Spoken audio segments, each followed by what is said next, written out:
नमस्कार दोस्तों, जय हिंद। मैं आरती द्विवेदी। स्वागत है आपका study for life YouTube channel में। कोरोना महामारी के बीच जारी खबरों का सिलसिला। आप देख रहे होंगे कि इस समय टीवी पर, अखबारों में सभी जगह एक ही खबर पटी हुई है और वो है कोविड-19 या कोरोना वायरस। इससे जुड़ी परेशानियां, इससे जुड़ी हुई मौतें, बीमारियां, इलाज और समाधान, यही सभी अखबार इन्हीं से पटे हुए हैं। इन्हें देखकर एक बात ध्यान आती है कि हर हर्फ से चिंगारियां निकलती हैं, हर हर्फ से चिंगारियां निकलती हैं। कलेजा चाहिए अखबार देखने के लिए, कलेजा चाहिए अखबार देखने के लिए। तो आइए कलेजे पे हाथ रखकर हम अखबार देखते हैं। कोरोना की तो बहुत खबरें हम नहीं बताएंगे क्योंकि सभी को लगभग सब कुछ पता है। तो आइए हम अपने प्रतियोगी परीक्षाओं से जुड़ी हुई कुछ महत्वपूर्ण खबरों पर नज़र डालते हैं। जबकि इस कोरोना वायरस के समय में सबसे ज़्यादा घाटा करंट अफेयर्स को ही पहुंचने वाला है। कल के वीडियो में हमने आपसे एक एडिटोरियल डिस्कस किया था, एक खबर डिस्कस की थी जिसमें खाड़ी देशों से प्रवासियों को वापस लाने की बात कही गई थी, जिसमें हमारे देश के कुछ प्रवासी भारतीय जो खाड़ी देशों में काम करते हैं वो वहाँ इस समय फंसे हुए हैं, यानी कि कोरोना के कारण वो जॉबलेस हैं, परेशान हैं।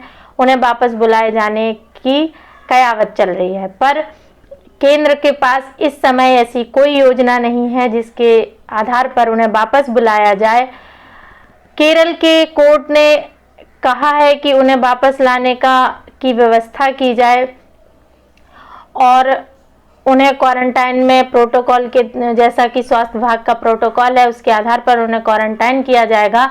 परंतु अभी तक केंद्र ने इस पर कोई योजना नहीं बताई है। तो बाकी की चीज़ें खाड़ी देश के बारे में और प्रवासी भारतीयों के बारे में जानने के लिए आप कल के वीडियो पर का डिस्कशन सुन सकते हैं। एक खबर है कि अर्थ संकट टालने के लिए दूसरा पैकेज जारी किया आरबीआई ने।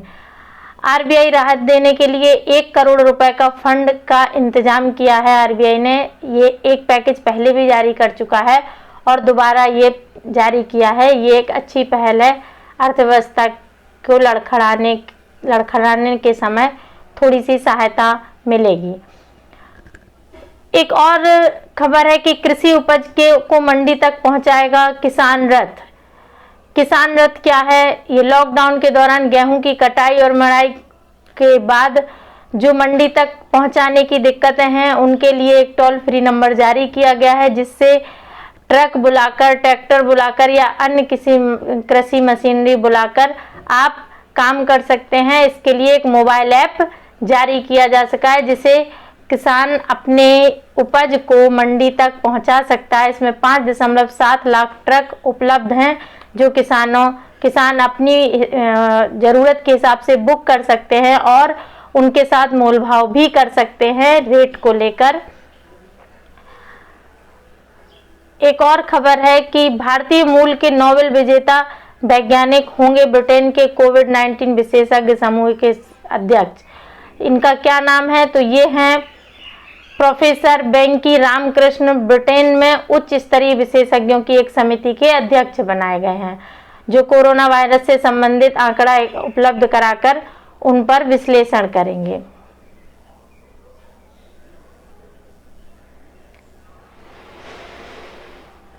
एक और एडिटोरियल है जनसत्ता का, मंदी का मुकाबला करेगी खेती। इस आर्टिकल में बताया गया है कि ये हमारे अर्थव्यवस्था वाले क्वेश्चन से रिलेट करेगी और करंट के भी। इसमें बताया गया है कि अगर हम कृषि को विकास के आधुनिकीकरण पर ध्यान दें और उन्हें आधुनिकीकरण के पैमाने पर खरा उतारें तो कृषि हमारे अर्थव्यवस्था को मजबूत करने के लिए एक अच्छा साधन साबित हो सकती है। इसके लिए हमें ग्रामीण अर्थव्यवस्था को मजबूत करना होगा, कृषि के लिए सब्सिडी और अन्य आधुनिक उपकरण उपलब्ध कराने होंगे किसानों को, और जो योजनाएं सरकार चलाती है उनको प्रॉपर तरीके से किसानों तक पहुंचे और किसानों का जो अनाज है उनका प्रॉपर मूल्य उन्हें मिले और इसको बढ़ावा देने के लिए इन्हें प्रोत्साहित किया जाए, तथा इसके बाद छोटे लघु उद्योगों को बढ़ावा दिया जाए, तत्पश्चात बड़े उद्योगों की तरफ ध्यान दिया जाए। तो ये हमारी मंदी से उबारने में एक कारगर युक्ति साबित हो सकती है। यही इस आर्टिकल में बताया गया है। एक और आर्टिकल है, कोरोना के खिलाफ राष्ट्रीय जय घोष जरूरी। इसी में दिया है संकट में मूल कर्तव्यों की प्रासंगिकता।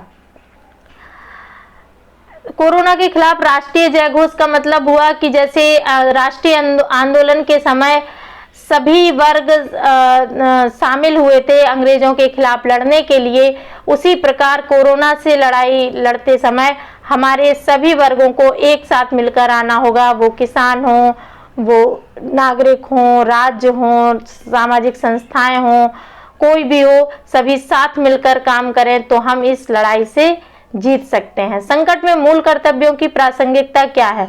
ये टॉपिक हमारे सेकेंड पेपर की राज्य व्यवस्था से रिलेटेड है और मूल कर्तव्य तो पीटी के पॉइंट ऑफ व्यू से भी बहुत महत्वपूर्ण है। मूल कर्तव्यों की प्रासंगिकता, बॉम्बे हाई कोर्ट ने कहा कि इस समय नागरिकों को मूल कर्तव्य निभाने की विशेष आवश्यकता है। आगे जानते हैं आपदा प्रबंधन और सहकारी संघवाद। आपदा प्रबंधन और सहकारी संघवाद इस समय बहुत महत्वपूर्ण हो गया है। ये कैसे काम करेगा? सहकारी संघवाद यानी कि सभी मिलकर राज्य इस समय कोरोना के समय सभी का साथ आना आवश्यक हो गया है। पहले हम जान लेते हैं कि आपदा प्रबंधन क्या है। तो आपदा के कारण हुई क्षति को कम से कम करना तथा आपदा के उपरांत किए गए बचाव एवं राहत कार्य को आपदा प्रबंधन श्रेणी में रखा जाता है। आपदा प्रबंधन के 3 भाग होते हैं: आपदा पूर्व प्रबंधन, आपदा काल में प्रबंधन और आपदा पश्चात प्रबंधन। इनके लिए भारत में आपदा प्रबंधन के लिए गृह मंत्रालय के अंतर्गत राष्ट्रीय आपदा प्रबंधन प्राधिकरण का गठन भी किया गया है और इसके अनुसार हमारे यहाँ जो भी आपदाएं आती हैं उनसे निपटने का प्रयास किया जाता है। अभी तक तो आपदाओं में ज़्यादातर भूकंप, बाढ़, सुनामी आदि आते रहे हैं। ये कोरोना भी एक ऐसी ही आपदा है। भले ये कहा जा रहा है कि ये प्राकृतिक आपदा नहीं, मानवीकृत आपदा है, ये जो भी है पर है तो आपदा ही। अब जानते हैं, चूंकि इस आर्टिकल में दिया है आपदा प्रबंधन और सहकारी संघवाद, तो हम सहकारी संघवाद से भी परिचय कर लेते हैं। सहकारी संघवाद एक ऐसी अवधारणा है जिसमें केंद्र और राज्य एक संबंध स्थापित करते हुए एक दूसरे के सहयोग से अपनी समस्याओं का समाधान करते हैं। इस प्रकार के क्षैतिज संबंध यह दर्शाते हैं कि केंद्र और राज्यों में से कोई किसी से भी श्रेष्ठ नहीं है। इन संबंधों को सौहार्दपूर्ण बनाए रखने के लिए संविधान ने अंतर्राज्यीय परिषद, क्षेत्रीय परिषद, 7वीं अनुसूची आदि का प्रावधान रखा है। तो संविधान में भी सहकारी संघवाद की इनडायरेक्टली बात की गई है। एक्चुअली में हमारा संविधान, हमारा भारत एक संघ है, राज्यों का संघ, परंतु इसमें राज्यों को भी अधिकार प्राप्त है और केंद्र को भी, तो दोनों के साथ सहकारी की भावना है, इसीलिए इसे हम अर्धसंघात्मक भी कहते हैं। अब एक आर्टिकल द हिंदू का डिस्कस करते हैं, institutional fixes and the need for ethical politics. दोस्तों, ये आर्टिकल आपके राज्य व्यवस्था और संविधान वाले पार्ट में सेकेंड पेपर के लिए महत्वपूर्ण है, जिसमें भारतीय शासन व्यवस्था और संविधान का सिलेबस दिया हुआ है, ये उसी से संबंधित है। तो इसमें दिया गया है कि जो ये आर्टिकल उस पे है जो अभी मध्य प्रदेश में सरकार का इस्तीफा दिया गया और किस तरह से लोग अपने दल को इस्तीफा दे के वो बाद में दूसरे दल में मिल जाते हैं और दूसरी सरकार बन जाती है।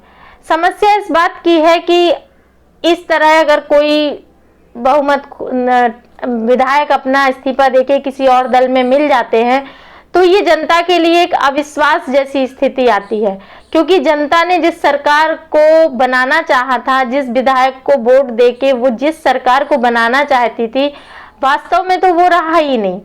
अंत में इस तरह तोड़ फोड़ करके जो सरकार जनता नहीं चाहती थी, उस तरह की सरकार सामने जनता के आ जाती है।